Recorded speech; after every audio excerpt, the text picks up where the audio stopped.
ये बंदा अपने एक दोस्त के साथ कुछ घंटों के लिए समंदर में मछलियां पकड़ने गया और समंदरी तूफान की वजह से तकरीबन 1.5 साल तक समंदर में फंसा रहा। कुछ महीने तो इनको ढूंढा गया, सर्च ऑपरेशन किए गए, पर जब इनका कोई पता नहीं चल सका तो इनको मुर्दा समझकर ऑपरेशन रोक दिए गए। उनके घर वाले बेहद परेशान हुए, उनके घर पे शोक मनाया गया, पर फिर वो हुआ जिसका किसी को भी उम्मीद नहीं था। तकरीबन 1.5 साल बाद अचानक एक दिन वो अपने घर आए। उनके घर वालों समेत पूरी दुनिया हैरान रह गई कि आखिर कैसे कोई 7 फीट के छोटे से बोट में 1.5 साल समंदर के बीच में गुजार सकता है, बिना खाने के और बिना पीने लायक साफ पानी के। ये कहानी है जोस सल्वाडोर अल्वारेंगा की। 17 नवंबर 2012 को जोस अपने एक दोस्त के साथ समंदर में मछलियां पकड़ने के लिए रवाना हुआ। इनका प्लान था कि दिन के रोशनी में कुछ घंटे वो समंदर में मछलियां पकड़ेंगे और रात होने से पहले पहले वो वापस घर चले जाएंगे। क्योंकि ये सिर्फ कुछ घंटों के लिए समंदर में मछलियां पकड़ने आए थे, इसलिए वो खाने पीने की चीजें भी अपने साथ उस हिसाब से लाए थे। वो आबादी से 150 किलोमीटर दूर समंदर में गए और अपना जाल समंदर में फेंककर मछलियां पकड़ने लगे। वो दोनों बड़े आराम से मछलियां पकड़ ही रहे थे कि अचानक उनको एक समुद्री तूफान ने घेर लिया। तूफान इतना खतरनाक था कि उनका एक भी मिनट समंदर में रुकना अपने मौत को दावत देने के बराबर था। इसलिए बिना ज्यादा सोचे उन्होंने वापसी का प्लान बनाया और अपनी कश्ती वापस आबादी की तरफ मोड़ दिया। 3 घंटे फुल स्पीड में बोट चलाने के बाद अब वो आबादी के इतने करीब आ गए थे कि उनको मेक्सिको की पहाड़ियां साफ साफ नजर आ रही थी। इन दोनों ने सुकून का सांस लिया और बोट का स्पीड भी पहले से कम कर दिया। पर उनके वहमो गुमान में भी ये बात नहीं था कि मंजिल के इतने करीब आकर भी वो अपने मंजिल पे नहीं पहुंच सकते, बल्कि एक बहुत बड़ी मुसीबत उनका इंतजार कर रही है। कुछ मिनट के सफर के बाद इनकी बोट अचानक रुक गई।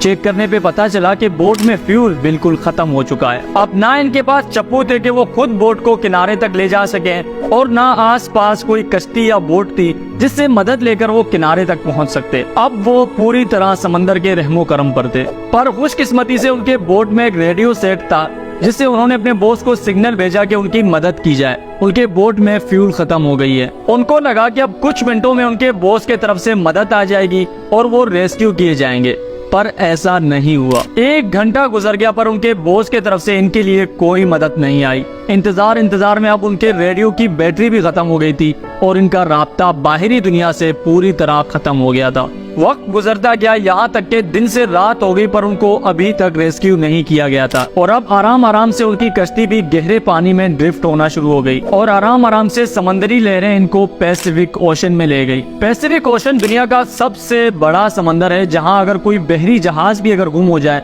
तो उसको ढूंढना भी तकरीबन नामुमकिन सा हो जाता है। और ये तो बस छोटा सा 7 फीट का कश्ती था। जोस की कहानी तो चलती रहेगी, तब तक मैं आपको एक बेहतरीन खुशबू के बारे में बताता हूँ। मैं पर्सनली हमेशा अच्छे खुशबू के तलाश में होता हूँ और मुझे ऐसे खुशबू पसंद आते हैं जिसको लगाकर मैं कहीं से गुजरूं तो वो जगह उस खुशबू से महक जाए। खुशबू लॉन्ग लास्टिंग हो और सबसे बड़ी बात वो खुशबू हर किसी के दिल में लगे, यानी हर किसी को पसंद आए। उसके लिए पिछले महीने मैंने अपना एक अत्तर ब्रांड बनाया और एक ऐसा खुशबू लॉन्च किया जिसको पूरे पाकिस्तान से प्यार मिला। हम 1 महीने का स्टॉक लाए थे और अल्हम्दुलिल्लाह सिर्फ 3 दिन में हमारा सारा स्टॉक खत्म हो गया था। अब एक बार फिर से हमने अपना अत्तर रीस्टॉक कर लिया है। अगर आप ऑर्डर करना चाहते हैं तो tariqmari.com पे जाके आप अपना ऑर्डर प्लेस कर सकते हैं, या फिर नीचे कमेंट सेक्शन में मैंने एक नंबर दिया हुआ है, उस नंबर पे भी जाके आप अपना ऑर्डर प्लेस करवा सकते हैं। पूरे पाकिस्तान में आपको फ्री होम डिलीवरी मिलेगा, यानी आपसे डिलीवरी के कोई पैसे नहीं लिए जाएंगे।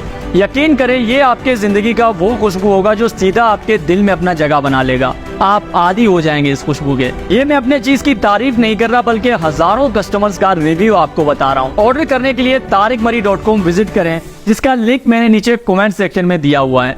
Back to the story. 1 हफ्ता गुजर गया उन दोनों को समंदर में। उनके पास जो खाने पीने की चीजें थी अब वो भी खत्म हो गई थी और जो थोड़ा बहुत उम्मीद था बच जाने का अब वो भी नहीं रहा था। उनको अच्छी तरह समझ आ गया था कि अब उनके बचने की कोई उम्मीद नहीं और उनका मरना तय है। पर उन्होंने हार नहीं मानी। उन्होंने अपने हाथों से मछलियां पकड़ी और उनको कच्चा खाना शुरू किया। जाहिर है ये आसान नहीं था उनके लिए, पर जिंदा रहने के लिए उनके पास और कोई चारा नहीं था। और प्यास बुझाने के लिए वो कछुओं को पकड़कर उनका खून पिया करते थे और अगर कभी बारिश हो जाए तो बारिश का पानी स्टोर करके वो पिया करते थे। ये सब किसी इंसान के लिए कर पाना बिल्कुल भी आसान नहीं होता। आसान तो ये भी नहीं होता कि महीनों तक एक छोटे से बोट में गुजारा जाए जिसमें आप चल फिर भी नहीं सकते। जोस एक मजबूत इंसान था जिसने पहले भी अपने जिंदगी में बहुत मुश्किल टाइम देखा था, पर उसका दोस्त ये सब बर्दाश्त नहीं कर सका। 4 महीने उस कश्ती में जिंदगी के इंतजार में गुजारने के बाद उसके दोस्त ने समंदर में छलांग लगाकर अपनी जान ले ली। अब जोस बिल्कुल अकेला पड़ गया था। पहले कम से कम उसके साथ बात करने के लिए तो कोई था, पर अब वो भी नहीं रहा। चारों तरफ जहाँ भी नजर घुमाता उसको एक खौफनाक समंदर दिखता, पर हार मानना शायद उसने सीखा ही नहीं था। उसने इसी तरह कच्चे मछलियाँ, कछुओं का खून और बारिश का पानी पीकर समंदर में 1 साल गुजार लिया। यानी 365 दिन उसने समंदर में गुजार लिए थे। इन 365 दिनों में उसको कोई एक भी ऐसा उम्मीद नहीं मिला जिससे उसको लग सके कि वो जिंदा बच सकता है। हर दिन वो अपनी जिंदगी का आखिरी दिन समझकर जी रहा था। 13 महीने बाद उसको अपने तरफ एक कार्गो शिप आते हुए दिखी। कश्ती देखते ही उसको जिंदगी की एक उम्मीद मिल गई थी। उसने कश्ती के तरफ हाथ दिलाकर इशारा किया, अपने चीजें पानी में फेंकी ताकि कश्ती में बैठे लोग इसको देख सकें। पर वो कार्गो शिप वहाँ से गुजर गई और कश्ती में मौजूद किसी की भी नजर इस पर नहीं पड़ी। पिछले 13 महीनों में उसको पहली बार ऐसा लगा था कि वो बच सकता है, पर उसके इस उम्मीद पर भी पानी फिर गई। पर उसने हार नहीं मानी और जिंदगी की उम्मीद में बैठा रहा। यहाँ तक कि 1 महीना और गुजर गया, यानी पिछले 14 महीनों से वो समंदर में था। उसके घर वाले और फैमिली मेंबर्स ने भी उसके आने की उम्मीद छोड़ दी थी। सबके नजर में वो मर गया था, पर असल में वो जिंदा था और हर दिन मौत से लड़ रहा था। इन 14 महीनों में जोस अपने छोटे से कश्ती में 12,000 किलोमीटर का सफर कर चुका था और अब उसके कपड़े भी फट गए थे और हिम्मत भी खत्म हो गई थी। एक दिन जब वो सुबह के टाइम उठा तो उसने देखा कि पानी में नारियल बहते हुए आ रहे हैं। जब वो कश्ती पे खड़ा हुआ तो आसपास उसको परिंदे भी उड़ते हुए दिखे। ये दोनों चीजें देख के उसको अंदाजा हो गया था कि आसपास कोई आइलैंड या जमीन है जिसके दरख्तों से ये नारियल पानी में गिर गए होंगे। थोड़ी देर इंतजार के बाद उसको वाकई एक आइलैंड दिखा जहाँ नारियल के दरख्त लगे हुए थे। जो फौरन पानी में कूदा उस आइलैंड तक पहुँचने के लिए।